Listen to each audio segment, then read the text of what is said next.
My name is Claire Morrison. I'm 28 years old. At my brother's medical school graduation dinner, 40 guests, open bar, a private room at a restaurant my parents had booked 4 months in advance, my father stood up and raised his wine glass. He looked at my brother the way people look at something they built with their own hands, and cannot believe how well it turned out.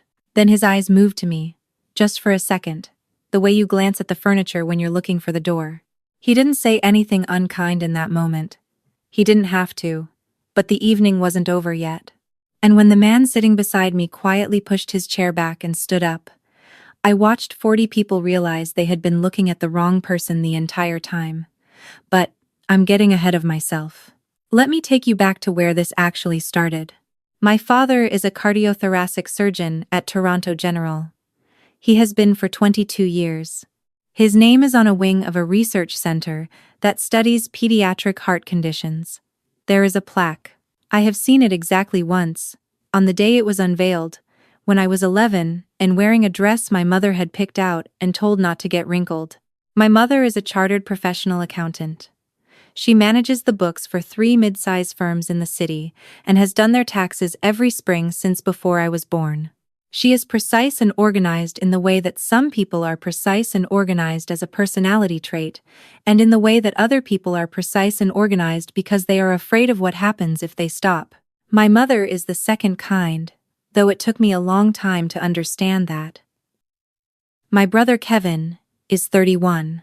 He finished his MD at the University of Toronto this past June, after completing a residency match in internal medicine at Mount Sinai. He is brilliant, genuinely, and I say that without any bitterness, because Kevin has never once in his life made me feel small. That was always my parents' contribution. And me. I teach grade 3 at a public school in Bracebridge, Ontario, about 2 hours north of Toronto in cottage country. 42 kids over the course of one school year, reading circles every morning, math games on the smartboard, permission slips, lost mittens, the particular smell of a classroom in February when nobody wants to go outside and everyone has a cold. I make $61,000 a year before taxes. I drive a 2016 Honda Civic with a cracked passenger side mirror I keep meaning to fix. I love my job in a way that is hard to explain to people who think teaching is what you do when you couldn't think of anything better. My parents look at my life and see the second option. It started the year I chose education over medicine. I was 18, first year OSAP applications on the kitchen table, and I told my father I wanted to go into teacher's college after my undergrad in child development. He set down his fork very carefully, the way he does when he is choosing his words, and said, "That's one path. Not you'll be great at it. Not I'm proud of you for knowing what you want. One path. As in, there were others. As in, you chose poorly." The version of me that happened at every family gathering after that was a quieter, background version. At Christmas, my father would explain Kevin's clinical rotation to whatever relatives were nearby, his voice animated and proud, the way people talk about things that matter to them. When someone turned to me, the conversation moved faster, lighter, like we were all collectively agreeing not to dwell. Last Thanksgiving, my aunt asked what grade I was teaching this year. Before I could answer, my mother said, "She's still up in Bracebridge with the particular inflection she uses for things that haven't changed the way she hoped. Still, like it was a holding pattern, like Bracebridge was a waiting room, and I hadn't been called yet." After dinner that year, I helped clear the table and stood in the kitchen rinsing the good china, while my parents and Kevin sat in the living room talking about his research paper, something about inflammation markers in post-surgical recovery. My mother kept saying, "Read me that part again." Kevin read it again. She said it a third time, just to hear it once more. I turned the water on higher so I couldn't hear as well. But the moment that made everything clear, the moment I understood it wasn't disappointment they felt, it was something closer to embarrassment, happened 8 months before Kevin's graduation dinner. I was nominated for the Ontario Teacher of the Year award. Not a school award, not a board recognition. Provincial. One of 6 teachers shortlisted in the elementary division, out of thousands across Ontario. I had written the nomination letter myself, submitted it at midnight after a 12-hour school day, forgotten about it for 3 months, and then gotten an email that started with, "We are pleased to inform you." I sent a message to the family group chat with the letter attached. My mother replied with a thumbs up emoji 6 hours later. My father replied 3 days after that. "Good for you, Claire." Kevin sent a string of exclamation marks and called me that evening and talked for 40 minutes about how proud he was, which is why I said what I said earlier about Kevin. I attended the ceremony in April, a conference center in Ottawa, name tag, lanyards, a sit-down lunch. I'd bought a new dress. Green, the kind of green that's almost teal. I sat at a round table with 5 other teachers and a representative from the Ministry of Education, and I thought, I should have someone here. I had invited my parents 3 weeks before. My father had a conference in Montreal. My mother said she'd try, but then sent a text the morning of that said something had come up. "Sorry, sweetheart." Kevin had a night shift he couldn't move. I didn't win. A grade 6 teacher from Sudbury who'd started a reconciliation literacy program did, and she deserved it, and I clapped as hard as anyone. But on the drive home, 4 hours on the 417, and then the 400 with my award certificate rolled up on the back seat, I called my mother to tell her how the day went. She said, "That's nice, honey. Your father and I are at dinner. Can I call you back?" She did not call me back. So when people ask why I never told my parents more about Marcus, why I kept that part of my life separate from the rest of them for almost a year, the answer is simple. They never asked about anything that mattered to me, and I had stopped expecting them to. I met Marcus Webb 14 months ago at the Bracebridge Farmers Market on a Saturday in early September. He had a stall selling hand-turned wooden bowls and a few small pieces of furniture he'd made in his shop. He was talking to an older woman about a cutting board she was holding, explaining the grain of the wood, and he was talking to her the way people talk when they are genuinely interested in what they're making, not just trying to make a sale. I stopped at his table because of a small bowl made from what he told me later was spalted maple, pale wood, with these dark irregular lines running through it like a map of somewhere. I picked it up without thinking. "You can hold it," he said. "I already am." He smiled. Most people put it down first and then decide. That was the beginning of it. We talked for 20 minutes about wood, about teaching, about why we both ended up north of the city when we'd both grown up in it. He was from Etobicoke originally, studied architecture at Waterloo, worked for a firm in Toronto for 4 years, walked away from it. He didn't say why, not that day. I bought the bowl. He gave me his number written on the paper bag it came wrapped in.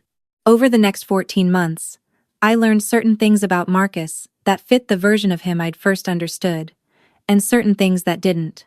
He drove a 10-year-old Dodge pickup with a crack in the dashboard he'd filled in with what looked like modeling clay.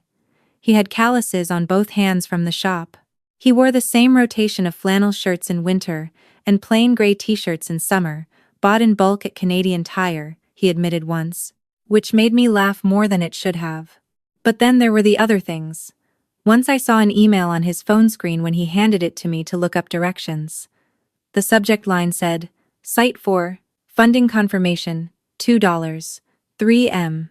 I asked about it, and he said it was a project thing. Old news, not interesting. Another time, a man stopped us on the main street in Bracebridge, shook Marcus's hand with both of his, and said, "The Mackenzie Street units are full. Families moved in last month. You should come see it." Marcus thanked him, and the man walked on. I asked what Mackenzie Street was. Marcus said, "Something we built a while back." Then he changed the subject. I noticed the way he spoke in certain moments. Measured and specific in the way of someone who has spent time in rooms where precision matters. And I noticed he had a laptop at home, newer than mine, with a lot of open browser tabs about municipal zoning bylaws and federal housing grants. Not exactly what you'd expect from someone who said he mostly just made furniture. One evening in March, we were sitting on his back porch, too cold to really be outside, with hot tea, and I asked, "Is there something you're not telling me about the work?" He was quiet for a moment. Then he said, There's more to it than I talk about, but none of it changes who I am when I'm with you. I believed him. Not because I was naive. Because in 14 months he had never once made me feel like my life was less than his. He came to my school concert in December and sat in a plastic chair for 90 minutes while my students played recorders, and then told me afterward that the girl in the third row, who kept losing her place, was the most committed performer he had ever seen. He meant it. He asked about my kids by name and remembered what I'd told him. He understood what it felt like to be measured by the wrong standard. I knew that without him explaining it, from the way he went quiet when I talked about my family. My parents knew I was seeing someone. My mother asked once, in October, whether he was established. I said he had his own business. She asked what kind. I said woodworking and construction. The silence on the phone lasted a few seconds too long, the kind of silence that has a shape. My father never asked at all. When Kevin's graduation dinner invitation came in April, Kevin had added a handwritten note at the bottom. Please bring Marcus.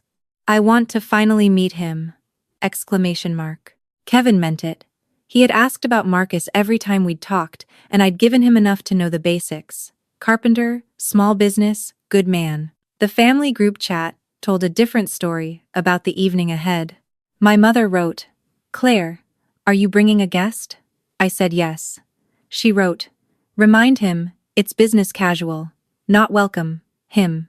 Business casual." As if Marcus needed a dress code forwarded to him like instructions for a child. My father wrote the same thing 20 minutes later, word for word, which told me they'd discussed it. 5 days before the dinner, I found out exactly where we stood. I'd stopped by my parents' house to drop off a card and a bottle of wine for Kevin, a small pre-celebration before the real one. My parents weren't expecting me for another hour, and my mother was on the phone in the kitchen when I let myself in with my key. The door between the front hall and the kitchen was partially closed. I could hear her clearly. "Table placement for Saturday," she was saying, her voice crisp, efficient. "My son's party is 40 guests, and the guest list priority is family and colleagues. I have 2 seats for my daughter and her guest near the back, table 7. Yes, away from the main group. They're fine there." I stood in the front hall. My coat was still on. For the toasts, the focus should be on Kevin, his partner Rachel, and the professional guests. Don't include my daughter in the rundown. It'll complicate the flow. I stood there for a long moment. Then I took the card and the wine and set them on the front hall table and left before she came out of the kitchen. I sat in my car in their driveway for 5 minutes. Then I drove home. That night, Marcus called from his shop. I told him about the phone call. He listened without saying anything until I finished. "Do you want to skip it?" he asked. "No." "Okay. I need to go. I need to stop being surprised by who they are and start knowing it." He was quiet for a moment. "Then we go together." The restaurant was in Yorkville, the kind of place that has a name that's only one word and a menu that doesn't have prices on the guest copy. My parents had reserved the private dining room, wood paneling, framed art, low lighting. 40 guests in business casual and above, wine poured before anyone sat down. Marcus wore dark gray trousers and a white Oxford shirt. He had his hair pushed back. He looked good, genuinely good, and I noticed a few people clock him when we walked in, the way you notice someone who takes up space in a room without demanding it. My parents stood near the entrance. My mother in a silk blouse, her reading glasses pushed up on her head. My father in a blazer he reserved for events he considered important. When they saw us, my mother smiled in the way that uses the muscles correctly, but doesn't involve anything behind the eyes. "Claire, you made it. Not hello. Not you look nice. You made it, like I'd beaten some kind of odds." She looked at Marcus. "Marcus, is it?" "Yes, ma'am." He extended his hand. She took it briefly, the way you take a hand when you've already moved on to the next thing in your mind. My father nodded at Marcus with the slight, contained acknowledgement of someone managing a situation. "Evening." Then he turned to the couple coming in behind us with a completely different voice, open and warm. "David, Margaret, So glad you're here. Do you know each other's kids? David was a department head at Street Mike's. Margaret was on the hospital board. Marcus and I found the seating chart near the bar. It was printed on cream cardstock in a silver frame. Table 1. Kevin Morrison, Rachel Chen, Dr. and Dr. Morrison, Dr. and Mrs. Okafor, Dr. Okafor was Kevin's mentor, one of the most respected internists in the country, according to my father's retelling of every conversation they'd had. Tables 2 through 5, colleagues, professors, a few family friends who'd known Kevin since before med school. Table 6, aunts and uncles from my mother's side. Table 7, Claire Morrison, Marcus Webb, and 2 names I didn't recognize. Back corner, near the service entrance. Marcus read the chart beside me. He said nothing, just put his hand at the small of my back, and we walked to the table. There were no candles at table 7. A small bud vase, with a single sprig of something green. The 2 other guests at our table turned out to be the partners of 2 of Kevin's friends. From undergrad, people Kevin had invited out of loyalty, who weren't part of the professional world. My parents were performing for. We had the corner to ourselves. I could see table 1 clearly from where I sat. My father laughing with Dr. Okafor, leaning forward the way he does when he's at full engagement. Kevin and Rachel holding hands, her head tipped toward his shoulder. My mother arranging things on the table, straightening a fork, already managing the presentation of the evening. I looked at my menu. "You okay?" Marcus asked quietly. "I'm fine." He looked at me. "I know," I said, "but fine enough." Across the room, 2 men I vaguely recognized as cardiologists my father played golf with were standing near the bar. One of them glanced over at our table, then said something to the other. I didn't hear it. I saw the second one look at Marcus, and then away, the quick, dismissive look of someone categorizing and moving on. Marcus saw it too. He picked up his water glass and took a sip, and didn't react, and I understood from the steadiness of it that this wasn't the first time someone had looked at him that way, and he had decided not to let it mean anything. The room settled. The lighting dimmed slightly. A woman with a microphone, the MC my parents had hired, stepped to the front near table 1. "Good evening, everyone. A wonderful night to celebrate. If you'd please take your seats." 40 people found their chairs. And that's when I noticed it. Sitting at table 1, beside Dr. Okafor, was a man I recognized from somewhere, but couldn't immediately place. Late 50s, dark blazer, a kind of quiet authority in how he sat. He had been introduced to my parents near the entrance when we arrived, and my father had shaken his hand with both of his, and said something like, "So honored you could make it." This man, I would learn his name, was Councillor Raymond Akebe, a city councillor for one of the Toronto wards in the inner suburbs, turned from his conversation and looked across the room. His gaze passed over table 2, table 3, and stopped at table 7. At Marcus. He did a thing with his eyes. A quick double take, like a man who has just read a word he didn't expect to find in a sentence. He looked away. Then he looked back. He said something quietly to Dr. Okafor beside him. "Doctor?" Okafor glanced over at our table, and then looked at the counselor with an expression I couldn't read from across the room. Marcus noticed. I watched him notice. His shoulders settled slightly, and his expression went very neutral, the kind of neutral that takes practice. "Do you know him?" I asked. "We've met," Marcus said. "When?" "A while back," the MC began. She spoke about Kevin's journey from York University pre-med to research assistant to the grueling years of medical school to a residency match that had the room murmuring appreciatively.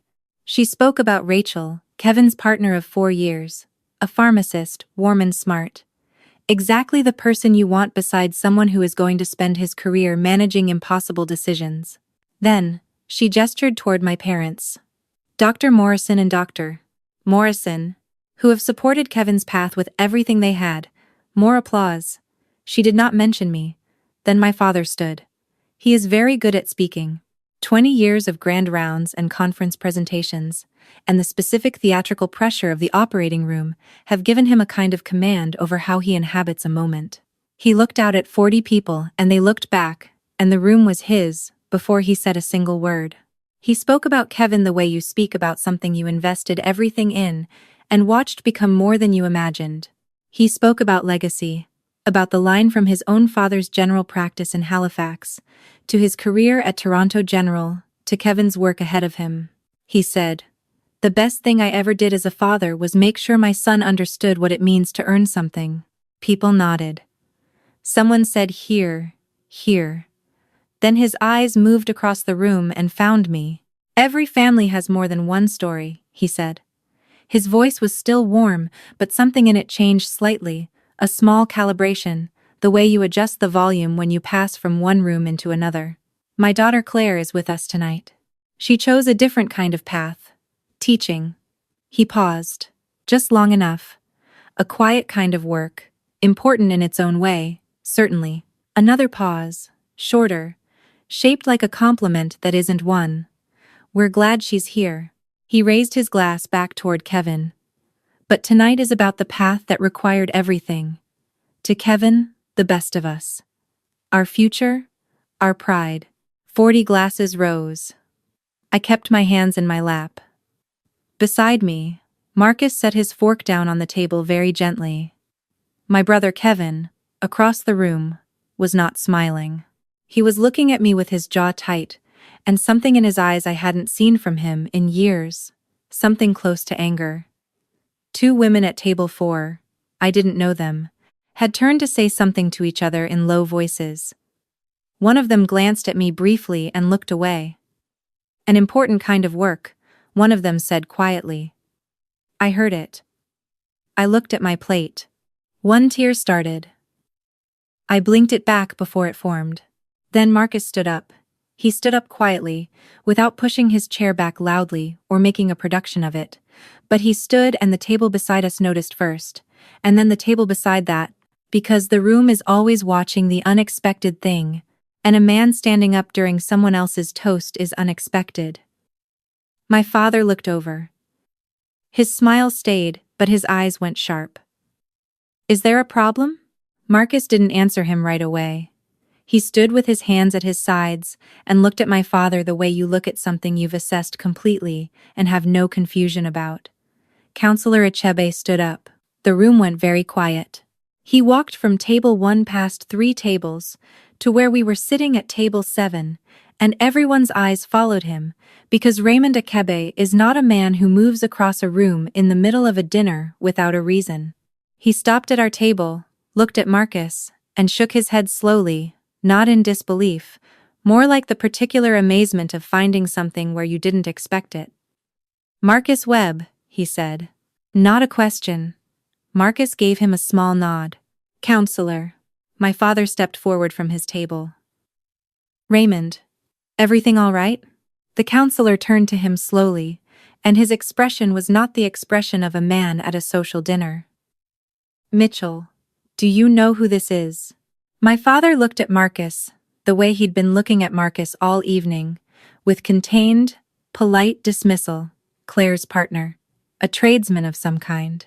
Councillor Achebe looked at my father for a moment without speaking.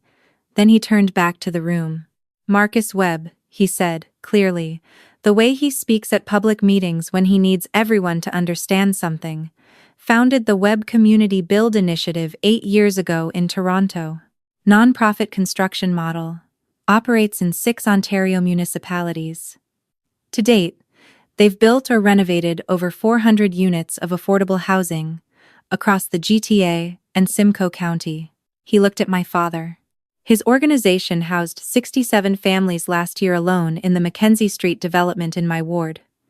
67 families, Mitchell, in a city where people are waiting years for affordable housing. Silence. The provincial government gave him the Ontario Not-for-Profit Excellence Award 2 years running. The councillor continued. The federal housing minister cited his model in the new national housing strategy. 3 municipalities have asked him to consult on their community build bylaws. My mother's hand had gone to her pearls. Someone at table 2, one of my father's colleagues, said, "The Webb Initiative? I know that organization. My sister-in-law volunteers for them." Another person, Table 4, said quietly. They built the Dufferin Street Co-op. I've read about that. Dr. Okafor had come to stand beside the councillor. He looked at Marcus, and then at my father with a careful expression. Marcus turned down an appointment to the Provincial Housing Advisory Council last fall, he said. I was on the selection committee. He said he needed to stay operational, stay building.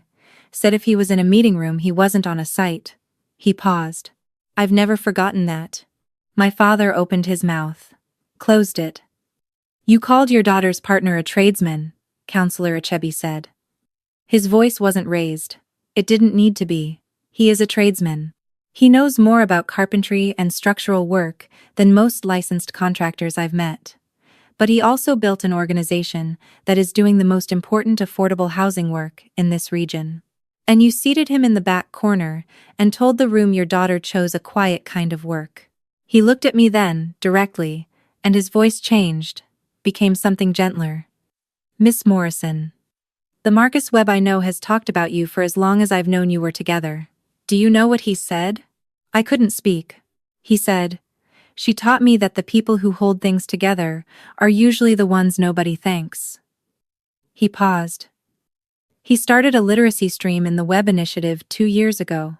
Education support for children in the housing units, after-school tutoring, reading programs. He told me it started because a teacher he was falling in love with showed him what it looked like to give children a language for their own lives.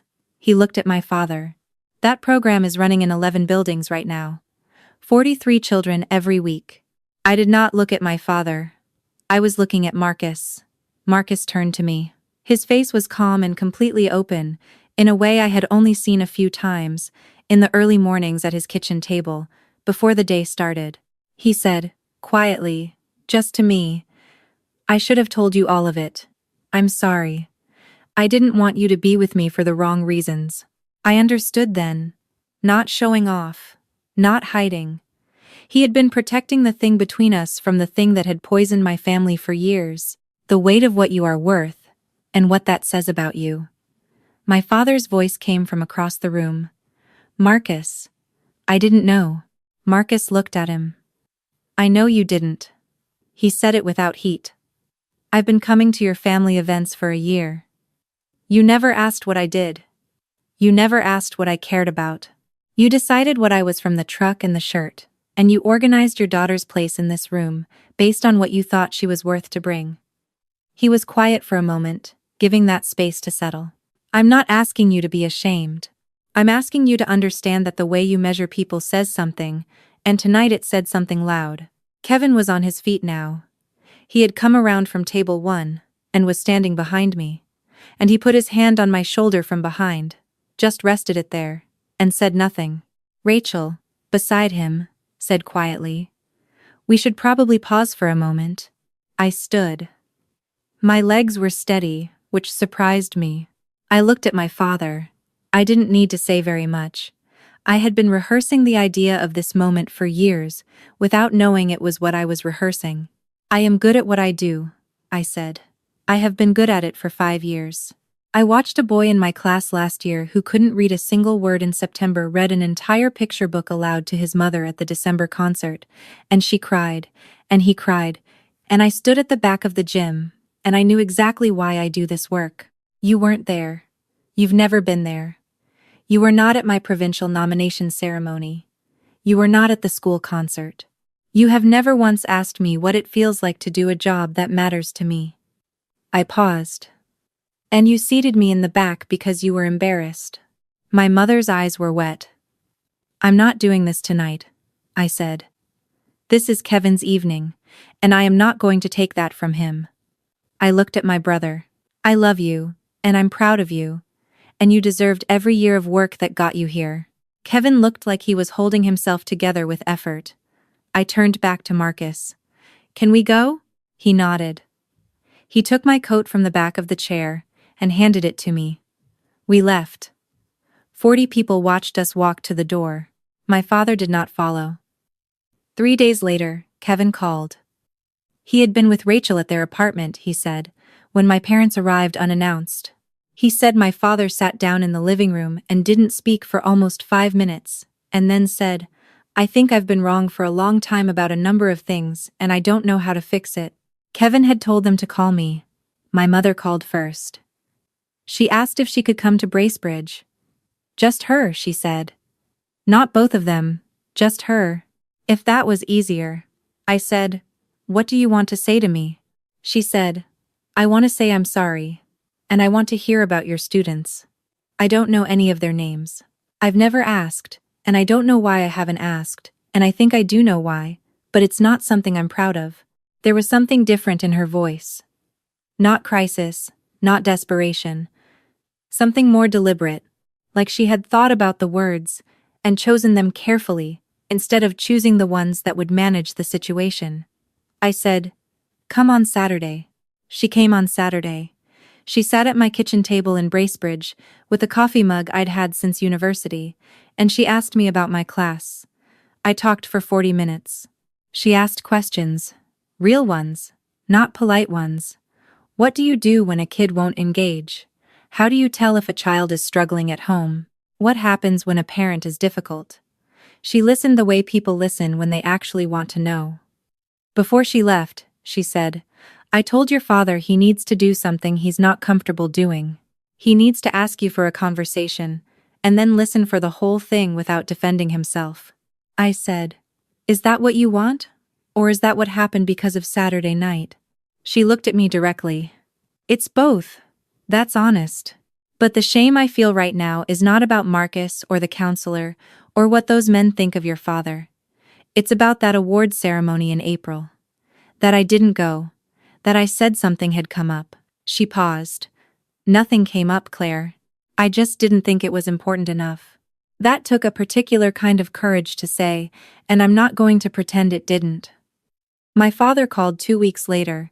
He asked if he could take me for lunch the next time I was in the city. Just the two of us. I said yes. We sat at a Thai place near Street Lawrence Market that neither of us had been to before, which felt appropriate, neutral ground, no history. He didn't apologize with the sweeping kind of language that covers everything without touching any of it. He apologized specifically.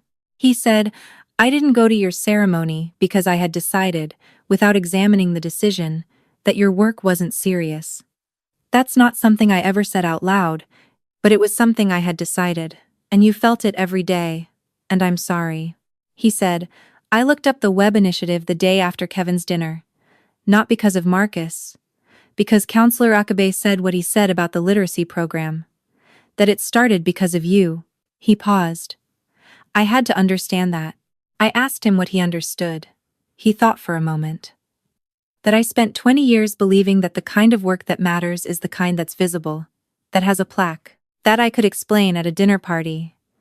And I raised you to know it wasn't true and then acted like it was, and you paid for the difference. That was the most honest thing my father had ever said to me. We're in family therapy now. My parents, Kevin, and me.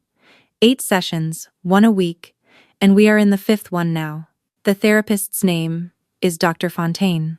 She has an office on Bloor Street and a very particular way of asking questions that makes you feel like you're arriving at the answer yourself, even though you understand intellectually that she is steering. The sessions are hard in the way that useful things are hard. My father sat through 2 full sessions while I described what it felt like to be the wrong kind of daughter. He sat through them without interrupting. That was what I asked for, and he did it, and I know how much it cost him. Kevin called me after session 3. He said, I've been carrying guilt about this for years. About being the one who got everything. About not pushing back on them when I should have. I told him he didn't owe me guilt. He said, I know. But I owe you the truth that I saw what was happening, and I was a coward about it. I told him that honesty was enough. Rachel and Kevin are planning their wedding for next spring. She called me last month to ask if I would do a reading. Not because she needed to, she said, but because she wanted someone at the front of the room who had watched Kevin become the person she fell in love with and could speak to what it looked like. I said yes, and cried a little after I hung up. The good kind. Marcus is still building. The web initiative broke ground on a new development in Barrie last month, 32 units, a mix of families and seniors, with a community space in the lobby designed for after-school programs. He drove me up to see the site on a Wednesday afternoon, mud and framing lumber and the particular cold of a half-finished building in October, and he stood there and looked at it the way he looked at the spalted maple bowl on the first day I met him, like something with lines running through it, in a way he couldn't have predicted. I asked him when he was going to tell me everything. He said, "I told you everything that was true the day I met you. The rest is just detail." I think about something he said to me the night after Kevin's dinner, when we were driving back up the 400 inches the dark, with the windows slightly open because neither of us wanted to feel enclosed. He had the radio on low, something old. I asked him if he regretted coming. He thought about it for a long time. Then he said, "No. Because you needed to be done. Not done with them, just done performing for their approval. And you couldn't be done until you'd shown up and seen clearly that there was nothing left to hope for from the old version of things." He paused. That's a hard night to have. But it's a good night to be passed.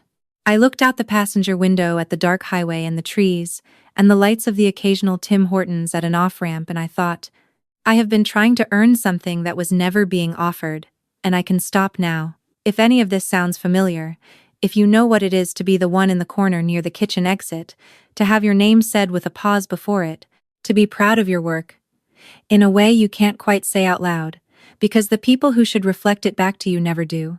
I want you to know that it doesn't mean the work is small. The people who see it clearly are out there. Sometimes they're standing at a wooden table at a farmer's market on a Saturday morning. Sometimes they're a child in the third row who keeps losing her place and tries again anyway. Your worth is not something that gets decided at table 1. It was never up for a vote. Thanks for listening. If this hit close to home, I'd love to hear from you in the comments. And if you want to know how that 5th therapy session went, the one where my father finally heard the story of the awards ceremony in April, stay with me for the next one. That one changed something. Until then, the people who truly see you don't need convincing.